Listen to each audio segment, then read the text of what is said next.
Can the human soul be transplanted? Now, before I go into the article, I want to go tell you Christianity. There's a definite evidence for Christian support of organ donation. The Lord demonstrated with his own life how even in sorrow, love enables us to embrace the needs of others. We can choose to donate our organs to save the lives of many people. The decision to donate at the end of life is the beginning of healing for many others. Healing and saving life is a great gift. Jesus sent his 12 disciples out with the imperative to heal disease and illness. Heal the sick, freely you have received, freely give. Matthew 10:8. There are, of course, denominations that do not, for example, some Amish. You have to each go into your church's doctors to see what this means. Now, the Greek Orthodox, the Christian Orthodox Church, Reverend Stanley Harakas, former professor of ethics at Holy Cross Greek Orthodox School of Theology, wrote the following about donation of organs. In the case of organ transplants, the crucial ethical considerations are twofold: the potential harm inflicted upon the donor and the need of the recipient. Historically, the Christian Orthodox Church has not objected to similar, though not identical, procedures such as blood transfusions and skin grafts. In both cases, no radical threat to life of the donor is perceived, and the life-saving consequences of the recipient are substantial. Similar considerations affecting the church judgment of organ transplant. In no case should a person ignore or make light of the ethical implications of organ donation. Donating an organ whose loss will impair or threaten the life of the patient, the potential donor, is never required and is never a moral obligation of any person. If the condition of health and the physical well-being of the donor permits, some transplants are not objectionable. Kidney transplants are a case in point. A healthy person may consent to donate a kidney, knowing that his or her health is not thereby impaired. The recipient of the organ transplant should be in otherwise good health, with the expectation of restoring to normal living in order to warrant the risk of the donor. And concerning the human soul being transplanted, this strange possibility arose from the inexplicable case of Sonny Graham, an apparently happily married 69-year-old living in the state of Georgia. He shot himself without warning, having never previously shown any sign of sadness or depression. His friends described the event as an act of passion, but without cause. The case would remain just as isolated case of tragedy if it were not for the fact that Sonny had received a heart transplant from a man who had also shot himself under unusual circumstances. Things are made even stranger by the fact that shortly after the transplant, Sonny met the donor's wife and instantly fell in love with her. Sonny told the local newspaper, "When I first met her, I stared at her. It felt like I'd known her for years. I couldn't take my eyes off her." He spoke of a deep and intense love for her. It was instant and full of passion, he said. The kind of love that overflows with passion and makes you lose control of your mind and abandon all logic. Very soon, they got married. The tragedy of Sonny Graham will go down in history without a doubt as a terrible coincidence. After all, there is no suggestion that the memories or even the very character of the donor could be transplanted together with the heart. Virtually any doctor or scientist would say that the heart is nothing more than a pump. The throne of the mind, or our consciousness, our very soul, if such a thing exists, is located in the brain. The heart's only control in our mind is whether it sends blood to our brain.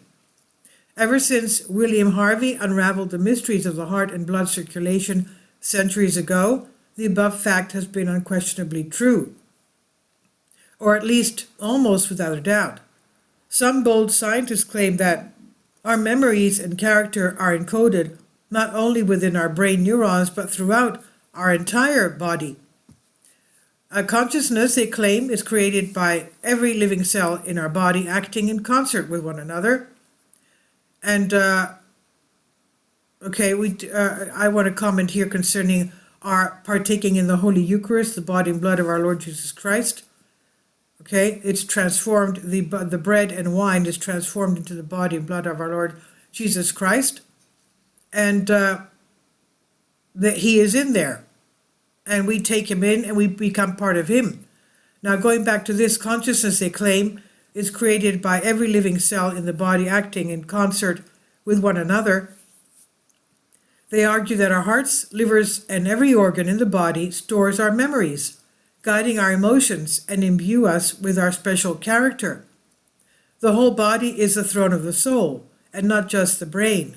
The whole body is the throne of the soul.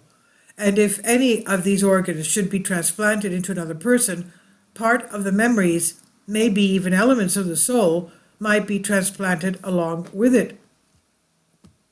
That's what we say in the Holy Communion. Our Lord Jesus Christ, even in that small little spoonful of bread and wine, transmutated to the body and blood of our Lord Jesus Christ, unites him to us. Now, there are currently more than 70 documented cases, similar to Sonny's, where patients who were given organs received with them elements of the organ donor's personality.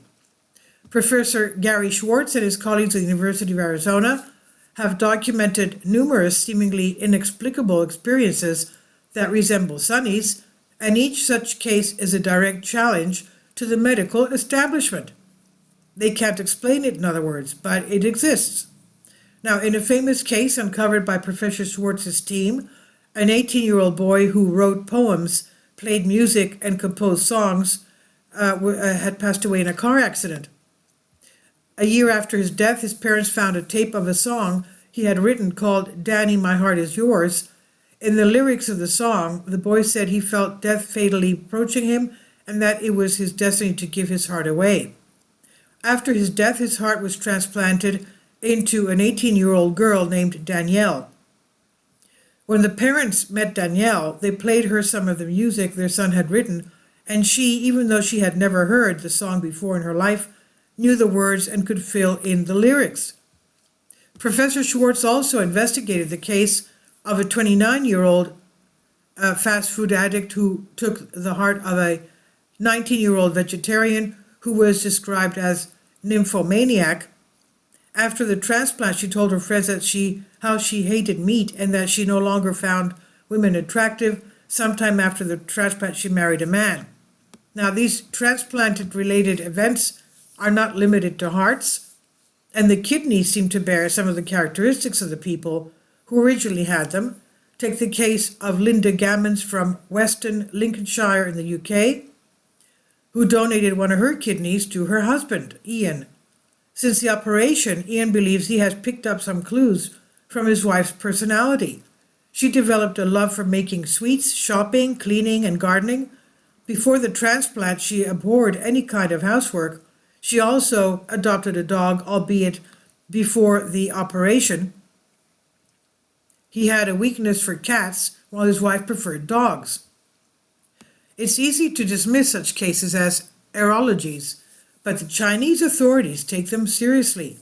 They recently became interested in Professor Schwartz's ideas and started a program to screen transplant patients, giving them many donated organs in China come from executed political prisoners. A cynic might claim that they are concerned about some epidemic of political rebellion that might spread through donated organs. However, the traditions of Chinese before communism, but even today, include beliefs related to the fact that the soul and consciousness are also connected to the biological state of man. Many scientists will, of course, claim that tens of thousands of organs have been transplanted around the world, and so some strange cases like the ones reported are to be expected. It's also not surprising that after a major and important operation for a person's life, such as a heart transplant, the patient is likely to change some aspects of his character. Who could be unaffected when he has looked upon death with his own eyes?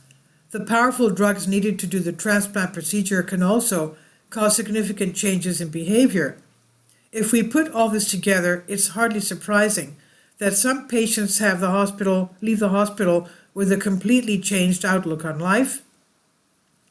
What is surprising about these cases, however, is not that some patients become different after the operation, but the changes are so specific. It's a targeted personality change, says Professor Schwartz. When this was the result of drugs, stress, or just whether it's just the result of drugs, stress, or just coincidence, none of these elements could account for the specific pattern of information transferred matching those of the donor. If Professor Schwartz and his like-minded people are right, one of the building blocks of modern biology would be destroyed. But then again, modern biology has a little guilty secret. It has so far no viable theory to explain how we store memories and how consciousness is formed. In fact, science has not yet explained what exactly consciousness is, where it comes from, and where in the body it is located. Obviously everywhere, and it comes from God. Now, thus perhaps the poets and romantics of the various ages are not so wrong when they refer to the heart as the seat of man's emotions, and if we can transplant hearts, maybe it's not so rash to assume that part of the spirit goes with them. Who knows, maybe one day doctors will be able to offer a character transplant as well. And this is from Esoterica. I've translated this for you from a Greek article. Please leave your comments, and thank you for your support. Kindly support my Patreon account.